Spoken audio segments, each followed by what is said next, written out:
Assalamualaikum warahmatullahi wabarakatuh. Apa kabar Ananda kelas 10 IPB?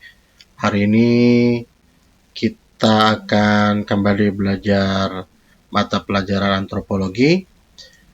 Namun sebelumnya saya berharap Ananda sekalian dalam kondisi sehat walafiat dan masih menjalankan protokol yang diterapkan oleh pemerintah mengenai physical distancing, social distancing, dan selalu menggunakan masker jika keluar rumah. Baik, Ananda semua, hari ini kita akan belajar mengenai bentuk-bentuk keluarga yang merupakan bagian dari unsur kekerabatan, di mana minggu kemarin kita sudah belajar salah satu unsur kebudayaan, yaitu tentang religi. Nah, ini adalah unsur kebudayaan yang kedua, masuk ke dalam unsur kekerabatan mengenai bentuk-bentuk keluarga. Baik, langsung saja kita bahas mengenai bentuk-bentuk keluarga. Sebelumnya, ini adalah definisi tentang keluarga, yaitu salah satu kelompok atau kumpulan manusia yang hidup bersama sebagai satu kesatuan atau unit masyarakat terkecil, dan biasanya selalu ada hubungan darah, ikatan perkawinan, atau ikatan lainnya.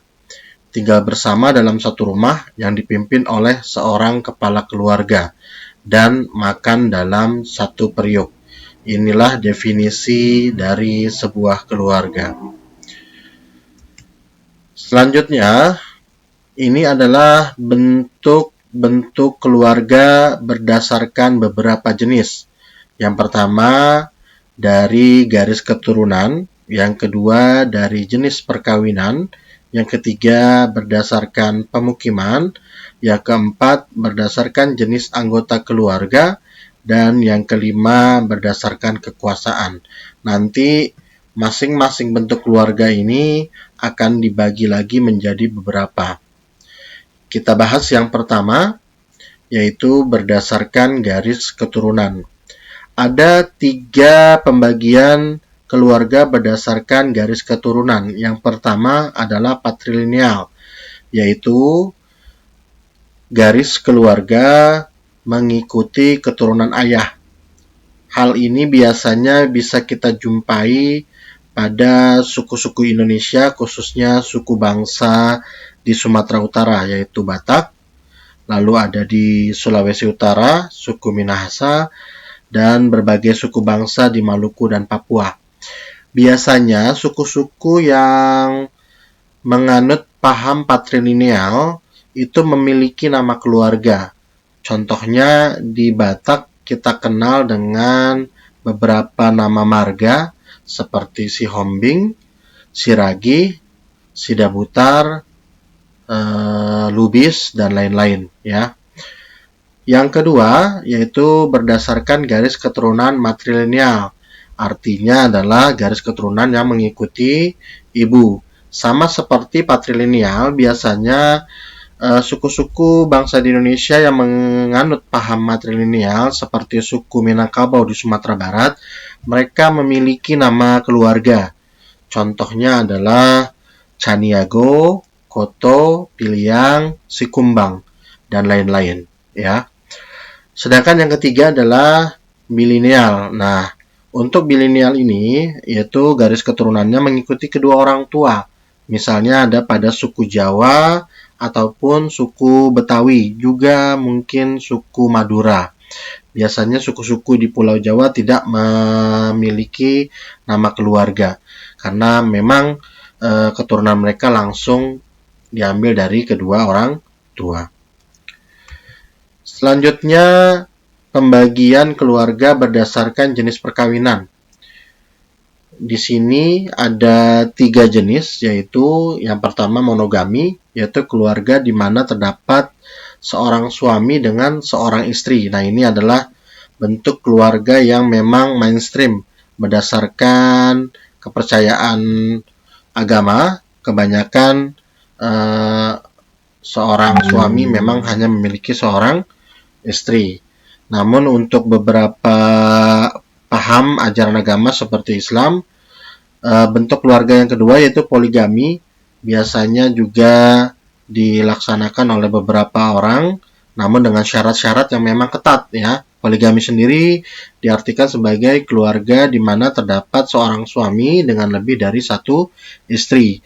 Jika di Islam dibatasi maksimal 4. Namun di luar Islam pun banyak juga beberapa kalangan yang melakukan poligami walaupun dia bukan beragama Islam, seperti contoh raja-raja di manapun, seperti raja-raja di Eropa terdahulu, raja-raja di Asia terdahulu biasanya memiliki lebih dari satu istri yang dinamakan dengan selir. Lalu ada poliandri, yaitu bentuk keluarga di mana terdapat seorang istri dengan lebih dari suatu suami. Nah, untuk poliandri ini biasanya dianut oleh kalangan orang-orang di India yang menganut agama Hindu. Tapi untuk Hindu di Indonesia sepertinya jarang, atau saya nggak pernah lihat ya ada seorang istri menganut atau menikahi beberapa laki-laki atau suami.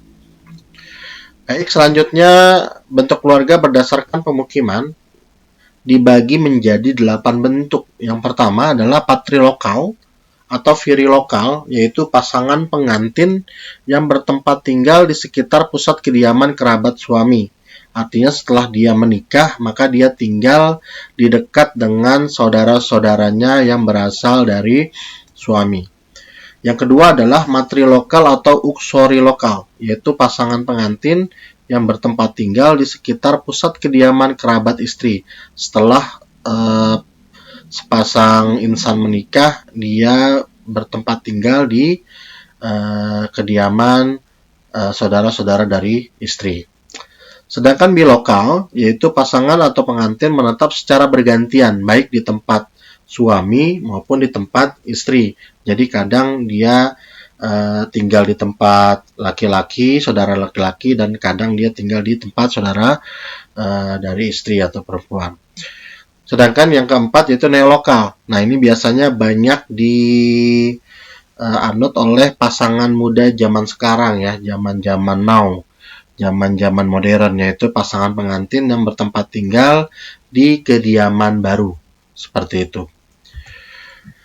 Yang kelima, ada funkelokal, yaitu pasangan pengantin bertempat tinggal di rumah saudara laki-laki ibu atau paman pihak suami. Biasanya ini banyak dianut oleh orang-orang dari suku Minangkabau atau dari Padang.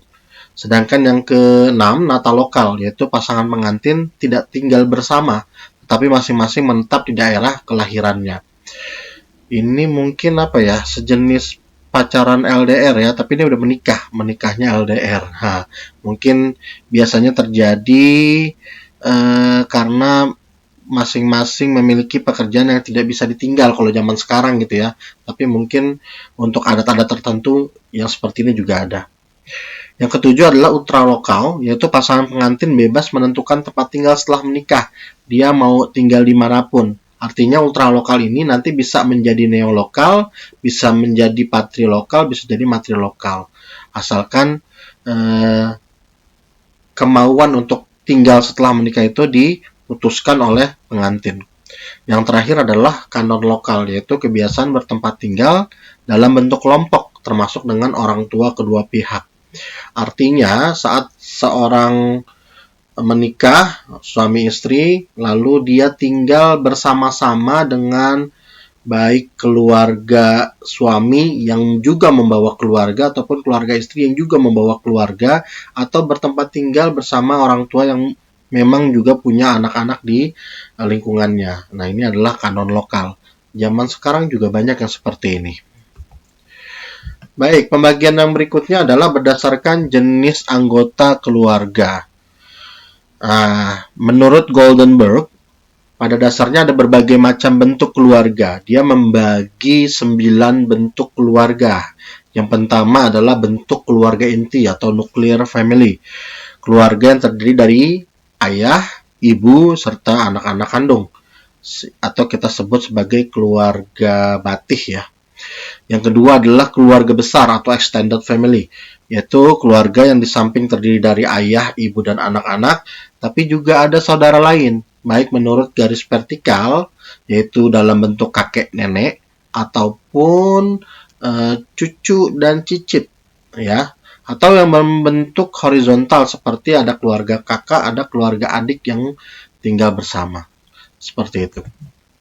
Yang ketiga adalah blended family atau keluarga campuran, blend family, yaitu keluarga yang terdiri dari suami, istri, anak-anak kandung, serta anak-anak tiri. Nah, jadi di zaman modern ini juga banyak ya, ada satu keluarga yang entah mungkin ada rasa iba atau rasa sosial yang tinggi, dia memungut ataupun mengadopsi anak dari panti asuhan walaupun dia sudah punya anak sendiri.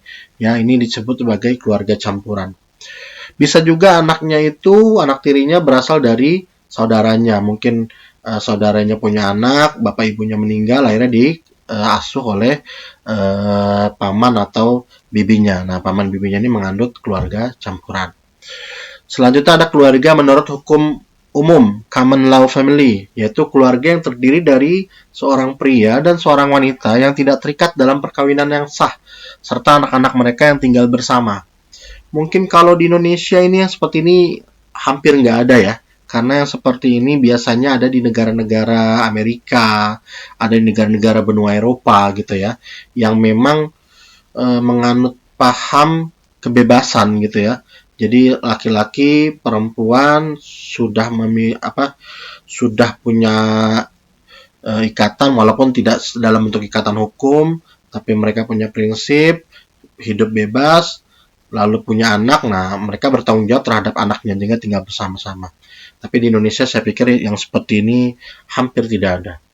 Lalu keluarga orang tua tunggal, single parent family, keluarga yang terdiri dari pria atau wanita yang mungkin karena berpisah ataupun bercerai, atau juga ditinggal mati atau meninggal salah satunya, baik ayah ataupun ibu, dan tidak pernah menikah lagi. Akhirnya anak-anak mereka tinggal bersama ayah saja atau tinggal sama ibu saja. Zaman sekarang keluarga seperti ini juga banyak. Lalu yang keenam adalah keluarga hidup bersama, common family, yaitu keluarga yang terdiri dari pria, wanita, dan anak-anak yang tinggal bersama, berbagi hak dan tanggung jawab, serta memiliki kekayaan bersama. Artinya ini mirip-mirip sama keluarga yang tadi ya, keluarga besar ya, hampir mirip-mirip. Lalu yang ketujuh yaitu keluarga serial atau serial family, keluarga yang terdiri dari pria dan wanita yang telah menikah dan mungkin telah punya anak tetapi kemudian bercerai dan masing-masing menikah lagi serta memiliki anak-anak dengan pasangan masing-masing.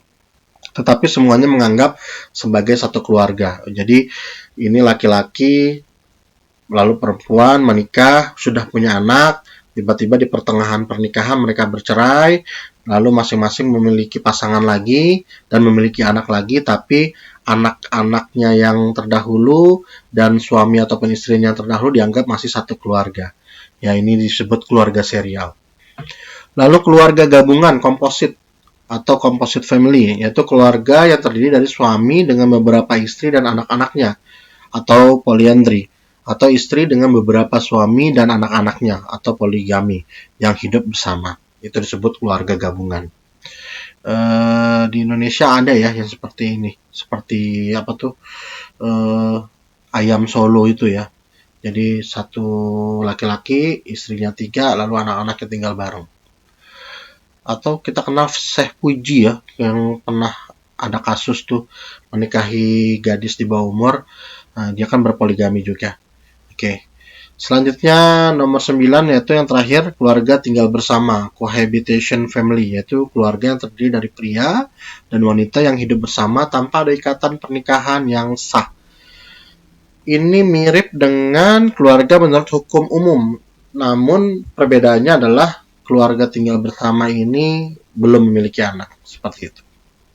Oke, kita masuk lagi ke pembagian yang berikutnya, yaitu berdasarkan kekuasaan. ada 3 di sini, yaitu patriarkal, yaitu keluarga yang dominan dan memegang kekuasaan dalam keluarga adalah ayah. Lalu matriarkal adalah keluarga yang dominan dan memegang kekuasaan dalam keluarga adalah ibu. Untuk keluarga patrilineal, biasanya memang sifatnya adalah patriarkal. Lalu keluarga yang sifatnya matrilineal itu biasanya dan dominan adalah bentuknya adalah matriarkal matrikal. Nah, tetapi ada juga keluarga yang sebenarnya bukan patrilineal, bukan matrilineal, tapi dia menganut patriarkal. Ada orang Jawa, tapi di dalam keluarga ayah itu yang didominan, yang semua kekuasaan itu dipegang sama ayah. Jadi anggota keluarga kalau mau ada apa-apa harus atas persetujuan ayah. Atau bisa juga walaupun dia bukan matrilineal tapi ibunya yang dominan gitu ya. Nah, biasanya yang seperti ini adalah keluarga-keluarga yang mungkin single parent, tinggal ibunya saja, akhirnya ibunya memegang kekuasaan. Jadi anak-anaknya kalau mau ada apa-apa harus persetujuan ibu. Atau juga equalitarium, yaitu keluarga yang memegang kekuasaan adalah ayah dan ibu. Nah, ini keluarga-keluarga di luar patrilineal ataupun keluarga-keluarga di luar matrilineal biasanya menganut paham equalitarium. Baik, Ananda semua, itu adalah penjelasan saya tentang bentuk-bentuk keluarga.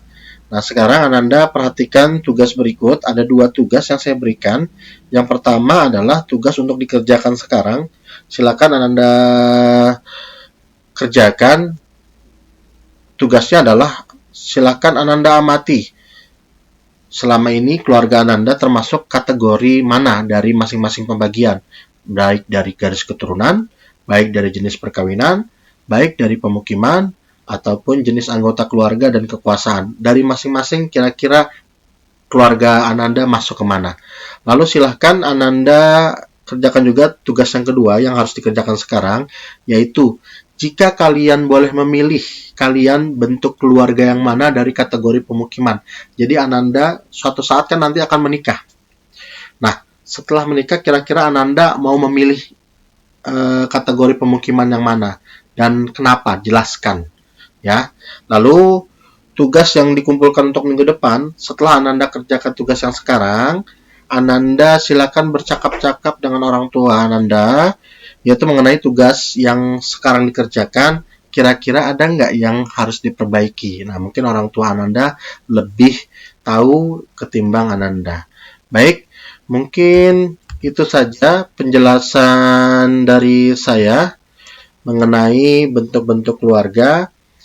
Saya ulang lagi, semoga Ananda semua kondisinya sehat-sehat, bagaimanapun masih dalam kondisi kewaspadaan COVID-19, mohon untuk selalu mentaati protokol yang ditetapkan oleh pemerintah, dan kita sama-sama berharap dan berdoa kepada Allah Subhanahu wa taala agar penanggulangan COVID-19 ini bisa terlaksana dengan lancar sehingga COVID-19 sudah hilang sama sekali dari muka bumi dan Ananda semua, baik saya dan guru-guru yang lain bisa bertatap muka secara langsung di sekolah.